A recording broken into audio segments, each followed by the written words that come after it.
पर हुआ और प्रशासन के द्वारा जो भी एक्शन लिया गया, इस पे हाई स्तरीय, उच्च स्तरीय इसमें जांच होना चाहिए कि वो कौन लोग थे और किसके आदेश पे वहाँ पर लाठीचार्ज हुआ। अभी तो पुलिस ने दिखा दिया कि पुलिस के लोगों को लगा है या प्रशासन के लोगों को लगा है। क्या पुलिस ने उनका फोटो दिखाया जो हमारे लोग जो ऑलमोस्ट मरने के कगार में थे? और ये चीज़ भी मुझे पुलिस ने बताया, अरेस्टिंग के बाद मुझे पुलिस ने बताया कि आपका एक आदमी जिसको बहुत ज़्यादा लाठीचार्ज किया, मुझे बताया। मुझे पता नहीं था उस दिन कि वहाँ पर क्या क्या हुआ। मुझे उस दिन लाठीचार्ज भी मेरे ऊपर नहीं हुआ है और मैं वहाँ पर था भी नहीं। दूसरे दिन मुझे अरेस्ट किया गया 21 तारीख को, आंदोलन के दूसरे दिन, और सोए हुए अवस्था में मुझे अरेस्ट किया गया और मेरे 18 और मेरे गांव के लोगों को पुलिस ने अरेस्ट किया। और अरेस्ट करके हमें ये बोला कि चलिए आपसे बात करना है, और ये बोल के वो ले गए। और लेने के बाद वो मुझे आनंदपुर थाना में रखा। आनंदपुर थाना के बाद शाम को मनरपुर थाना लाया गया और वहाँ पर हमारे साथ मानसिक और शारीरिक प्रताड़ना किया गया। जाति सूचक बात बोला गया। वहाँ पर इस तरह की बात बोला गया कि तुम अगर एससी बनना चाहोगे तो कम मारेंगे, एसटी बनना चाहोगे तो कम मारेंगे। और भी बहुत सारा अलग अलग तरह का चीज़ें हुआ। जैसे वहाँ के जो थाना प्रभारी हैं वो शायद अपने आप को बहुत पढ़े लिखे समझते, मुझे स्पेलिंग पूछ रहे थे कि एप्पल का स्पेलिंग बताओ, कमिटी का स्पेलिंग बताओ, अम्ब्रेला का स्पेलिंग बताओ। ठीक है, तो ये कहीं हमारे लोग नहीं थे। जब बाहर के लोग, दूसरे देश के विदेशी लोग थे, तो गोरे लोगों ने हमारे लोगों पर इस तरह से शासन किया था। लेकिन ये तो अपने हमारे लोग हैं, तो ये जानना होगा, इंक्वायरी करके इसमें उच्च स्तर जांच होना चाहिए कि किनके आदेश पे ये लोग कर रहे थे। क्या वो जेएमएम के सरकार है, झारखंड सरकार, क्या जेएमएम के बोलने पे वो लोग कर रहे थे? क्या हमारे स्थानीय विधायक जुबा मांझी के बोलने पे उन्होंने ऐसे किया था, या एसपी के बोलने पे किया था? किसके बोलने पे वो लोग ऐसे प्रताड़ित किए आंदोलनकारी को? और एक मुझे जो दिखा वो एक हमारे अंकल हैं, वो बोले कि सर मुझे वॉशरूम जाना है, पेशाब करना है, उनको चेस्ट में लात मारा गया। क्या ऐसे पुलिस करती है कहीं की?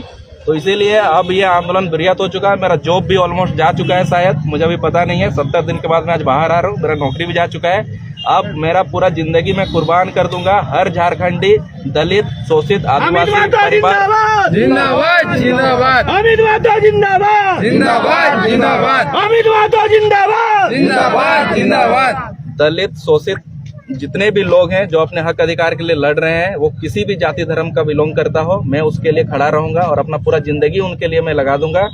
और मेरा एक ही बात रहेगा पूरे मीडिया बंधुओं से कि अब मैं हर झारखंडी समाज के लिए, सामाजिक न्याय के लिए मैं लड़ूंगा। मेरा नौकरी तो जा चुका है और उसका पूरा जिम्मेदार मनरपुर थाना प्रभारी, सोनवाब थाना प्रभारी, गोलकरा थाना प्रभारी, ये तीनों लोग हैं। इसके अलावा ऐसा लग रहा था जी कोई क्रिमिनल को, कोई टेररिस्ट कोई लोग ढूंढ रहा है। 6 थाना के थाना प्रभारी पूरा छावनी बना दिया था मनरपुर को। मैं क्रिमिनल था क्या? कितने केस चार्ज हैं क्रिमिनल का मेरे पास? क्या मैं किसी का रेप किया था? अगर इतना ही मर्दानगी है पुलिस पे तो जाए जंगल और जाके पकड़े जिनको पकड़ना है। ठीक है, यहाँ पर आम आदमी जो अपने हक अधिकार के लिए लड़ रहा है, जो अपने हक अधिकार की बात करता है, उसको ये लोग पकड़ के पीटता है। और ये सिर्फ मैं तो तब बोल पा रहा हूँ क्योंकि मैं एजुकेटेड हूँ। कितने हमारे गांव के लोग जो इतने पढ़े लिखे हैं जो पुलिस के अगेंस्ट में बात कर पाएंगे? सब डरते हैं। आप जाइए मनरपुर, यहाँ पर पूरा समाज आना चाहता था, लेकिन यहाँ पर कुछ गिने चुने लोग आए हैं। भय, भ्रम और भ्रष्टाचार की ऐसे इन्होंने सरकार यहाँ पर चला रही है। हम तो बोलूँ, मैं तो जेएमएम सरकार को ही मैं टारगेट करूंगा। क्यों? क्योंकि उन्हीं की पुलिस प्रशासन है। उनके बिना आदेश और उनके बिना बोले हुए कभी भी यहाँ पर इस तरह के काम नहीं होगा। क्यों? क्योंकि झारखंड मुक्ति मोर्चा के जो फाउंडर, दो अध्यक्ष थे, वो सिर्फ विनोद बिहारी महतो थे। सचिव थे शिबू सोरेन जी और ट्रेजरर थे एके राय जी। ये तीनों पहले अपने संविधान में, जेएमएम वाले अपने संविधान में खोल के देख लो, वहाँ पर साफ शब्द में मेंशन है कि कुर्मी कम्युनिटी को एसटी सूची में सूचीबद्ध कराने के लिए जेएमएम फाइट करेगी। और इसका बहुत सारे कागजात भी है। और ये लोग क्या करते हैं, एसटी भाई लोग को भड़काते हैं कि कुर्मी भाई लोग तुम्हारा हक अधिकार छीन लेगा, तुम्हारा खेत छीन लेगा। ऐसा कुछ नहीं होने वाला है। मैं हजार बंदी था चाईबासा जेल में, हम लोग 18 थे, उसमें से 20 होंगे जो दूसरे कम्युनिटी के थे, बाद बाकी सारे आदिवासी थे, सारे हो संथाल लोग थे। और किसी ने हमें मतलब तिरस्कार की दृष्टि से नहीं देखा। सब अपने भाई की तरह पर गले लगाया और हमारा बहुत अच्छे तरीके से वहां पर उन्होंने खातिरदारी किया। मैं बोलूंगा कोई फीलिंग हमें वहां पर नहीं दिखा। फिर ये नेता लोग राजनीतिक फायदे के लिए दो समाज में फूट डालने का काम करते हैं, कभी आदिवासी मूलवासी, कभी कुर्मी और आदिवासी, कभी हिंदू मुसलमान। इसीलिए ऐसे नेताओं और ऐसे पार्टियों से बच कर रहना चाहिए। और अभी हम लोग इस सामाजिक आंदोलन को बहुत आगे ले जाएंगे और हर घर गांव में जाएंगे और सबको जगाएंगे। अभी पुलिस सुनने में आया है कि पुलिस ने एफआईआर कॉपी चार्जशीट बनाया है जिसमें अपना नुकसान दिखाया कि रेलवे को कितना नुकसान हुआ। मेरे समाज के महिलाओं के ऊपर और जितने भी हमारे युवा हैं उनके ऊपर पड़े हुए एक एक लाठी का हम लोग भी हिसाब किताब निकालेंगे। कितने गाड़ियों को पुलिस बंधक बना के रखा, कितने गाड़ियों का शीशा तोड़ दिया, कितने 4 व्हीलर को वो मार के शीशा तोड़ दिया, कौन इसका भरपाई करेगा? इसीलिए अभी हम आगे हैं, अभी हम लोग समीक्षा बैठक करेंगे। अभी तक एक तरीका होता है, कोई आंदोलन होता है उसकी समीक्षा बैठक होती है। मेरा समाज डर से आज तक समीक्षा बैठक प्रॉपरली नहीं कर पाया। क्यों? क्योंकि उनको डर है कि अगर इस तरह से कुछ करते हैं तो पुलिस और लोगों को अरेस्ट करके ले जाएगी। क्योंकि 19 लोगों को तो वो भेज चुकी थी, 35 को नामजद की है शायद, और कुछ लोगों को अननोन के उसमें भी लिस्ट में रखा गया है। तो इसीलिए अभी हम लोग इस आंदोलन को और आगे बढ़ाएंगे, और जब तक समाज में हक अधिकार नहीं आएगा तब तक ये आगे कदम क्या होगा? आगे क्या स्टेप होगा? अभी जो हमारे गार्जियन लोग हैं उनसे सबसे पहले मिलेंगे, उनसे हम लोग सलाह मशविरा करेंगे। क्योंकि मैं तो यहाँ रहता भी नहीं था, यहाँ बहुत पुराने लोग हैं जो पिछले 30-40 साल से, ये हमारा 74 साल पुराना डिमांड है हमारे समाज का। तो 74 साल में जितने लोग भी भागीदार हुए इस आंदोलन का, उनसे मिलकर विचार विमर्श करेंगे कि आगे की क्या रणनीति होगी। जैसे वो लोग आशीर्वाद देंगे, जैसे वो लोग बताएंगे, वैसे ही आगे का फिर रणनीति बनाया जाएगा। लेकिन ये आंदोलन, अगर पुलिस को मैं ओपनली बोलता हूँ, अगर वो सोच रही है कि कुछ लोगों को जेल भर के, अरे कुछ नहीं होता जेल में, आपको बता दे रहा हूँ, जेल में कुछ नहीं होता है। वहाँ पर बहुत अच्छे तरीके से रखा जाता है, हॉस्टल की तरह रखा जाता है। हम लोग 70 दिन थे, सिर्फ दुख तकलीफ ये हुआ कि हम लोग का काम छूट गया। मैं जॉब कर रहा था, मेरा जॉब चला गया, कोई अपना खेत का काम था तो वो काम छूट गया, किसी का बिजनेस है तो बिजनेस बंद हो गया। कुछ नहीं है जी। जेल में बहुत अच्छे तरीके से रखा जाता है, जेल प्रशासन बहुत अच्छा है। ये पुलिस प्रशासन को अपना रवैया बदलना होगा, नहीं तो आने वाले दिन में पूरे झारखंड के लोग, ये कोल्हान के लोग सारे एकजुट होंगे और पुलिस के अगेंस्ट में उस तरह से आंदोलन करेंगे जब झारखंड अलग राज्य में के लिए हमारे सारे हिंदू मुसलमान सारे भाई लोग एक साथ मिलकर आंदोलन किए थे। अमित जी, जैसे जिस दिन आंदोलन चल रहा था, हाँ। आंदोलन ठीक ठाक चल रहा था, हम अपने भी बहुत देरी तक मौजूद थे। 11th लास्ट मोमेंट में क्या ऐसा हो गया कि माने इस तरह का पत्थरबाजी हुआ या जो भी घटनाएं हुई, अंतिम आवर में क्या स्थिति हो गई?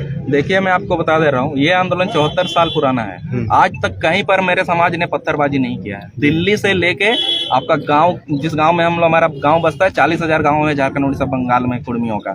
उस सारे गाँव से लेकर दिल्ली तक आंदोलन चल रहा है, कभी एक पत्थरबाजी नहीं हुआ। कभी हमारे कम्युनिटी को कोई कलंकित नहीं कर सकता है कि आंदोलन के दौरान इन्होंने पत्थरबाजी किया, गलत चीज किया। वहां पर उस दिन क्या हुआ उसकी जांच होनी चाहिए जी। मैं आपको बता देता हूं, जो मुझे शंका है और कुछ लोगों ने मुझे बताया कि उस दिन वहां पर पुलिस ने प्लानिंग के तहत लाठीचार्ज किया। जब लाठीचार्ज किया, कुछ लोग मरने वाले थे। पुलिस ने मुझे खुद बताया दूसरे दिन कि आपके कुछ लोग मरने वाले हैं, आपके ऊपर 302 का भी धारा लगेगा। इस डर से जब वहां पर किया गया तो इस डर से वो लोग दिखाया कि पथराव हुआ है। कोई पथराव नहीं हुआ है। क्यों पथराव करेंगे? लोग शांतिपूर्वक वहां पर आंदोलन कर, पथराव करना होता तो दिन में करते हैं, रात में क्यों पथराव करेंगे हम लोग?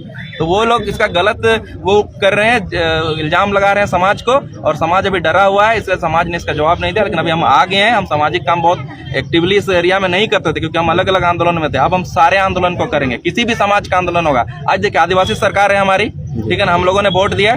मातो माझी का पार्टी बोला जाता था जेएमएम को, ठीक है। मैं बोलता हूँ मातो का अधिकार मिला? नहीं मिला।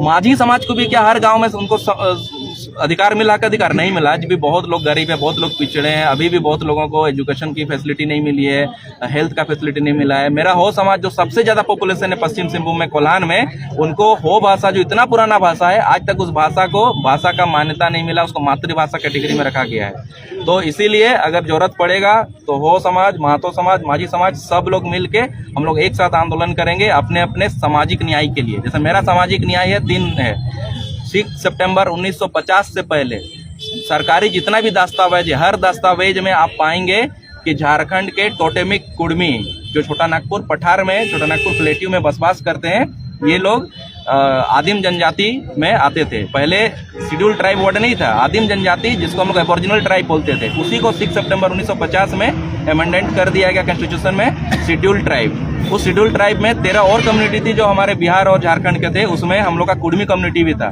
उस कम्युनिटी को as it is Shimla notification 550 1913 का नोटिफिकेशन आप लोग देख लीजिएगा, सरकार का गजेटियर से। उस गजेटियर्स में बोला गया है कि एज इट इज 13 कम्युनिटी को एसटी में शामिल किया जाए, जब संविधान हम लोग का बन गया। लेकिन उसमें भी किसी साजिश के तहत हम लोग को हटा दिया गया और उसका कोई नोटिफिकेशन अभी सरकार के पास या मेरे समाज के पास नहीं है। हम लोग RTI भी फाइल कर चुके हैं बहुत बार, बट कुछ नहीं आता है। अमित, क्या प्रयास रहेगा? सबसे पहले अपने मन से हर कुर्मी, हर आदिवासी, अपना मन से डर को निकाले। सबसे पहले डर से निकाले कि एफआईआर हो जाएगा, थाना भेज देगा, पुलिस मारेगा, ये करेगा तो क्या होगा। सबसे पहले डर निकाले। उसके बाद जो पुलिस अगर गलत काम कर रही है या प्रशासन कर रही है, कोई भी कर रहा है, उसके अगेंस्ट में आवाज उठाना होगा। ठीक है, जैसे अभी बोल रहे हैं कि आप निर्दोष के ऊपर किया गया। ठीक है, मैं एक दिन पहले आया और पता नहीं उस 3-4 घंटे में मैंने ऐसे क्या कर दिया कि मुझे मुख्य साजिश करता, मतलब ऐसे लग रहा था 6 थाना का थाना प्रभारी मुझे AK-47 लेकर खोज रहे हैं और मेरे पास साला डंडा भी नहीं है। बताइए, तो इस तरह की स्थिति जो यहाँ पर है, मुझे लगता है राज्य भर में ही होगी। मैं सारे जगह तो नहीं घूमता हूँ, बट मैं जो देखा मुझे लगता है राज्य भर में होगी। तो ये बहुत ही चिंतनीय और बहुत दुखदायी है। ये सबको बदलना चाहिए और हर समाज को अपना ग्राम सभा को मजबूत करना चाहिए। और ग्राम सभा जब तक परमिशन नहीं देता है तो पुलिस गांव में नहीं घुस सकता, ऐसे रूल है। अंग्रेजों के टाइम में भी विल्किंसन रूल था, जिसके तहत इस भूभाग को, पूरे कोल्हान भूभाग को, छोटानागपुर प्लेट्यू के भूभाग को अलग तरह से शोषित किया जाता था, अलग तरह से इसका शासन व्यवस्था था। यहाँ कस्टमरी रूल चलता है। जो हमारे मातों में जो गांव का मातो होता है, वो गांव का प्रधान होता है, उसके ग्राम सभा से ही सब कुछ तय होता है। वैसे ही मुंडा हो समाज का है, माझी संथाल समाज का, वैसे सारे समाज में है जो विल्किंसन रूल के तहत पहले ये अलग तरह से शोषित होते थे, शासित होते थे। लेकिन ये सब अभी सब भूल चुके हैं लोग। इसीलिए मैं सबसे आह्वान करूंगा कि सब अपने ग्राम सभा को मजबूत कीजिए, पुलिस प्रशासन के साथ रिलेशन अच्छे रखिए।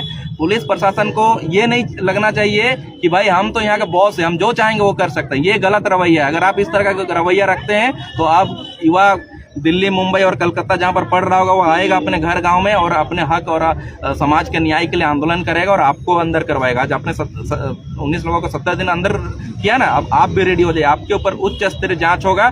हम लोग ह्यूमन राइट्स में जाएंगे, दिल्ली में जाके करेंगे। दिल्ली में तो आपकी सरकार नहीं है, दिल्ली में जाके आपका कंप्लेन करेंगे। हमारे पास वीडियो फुटेज भी है और ऑडियो फुटेज भी है, सब कुछ हम लोग के पास है। धन्यवाद।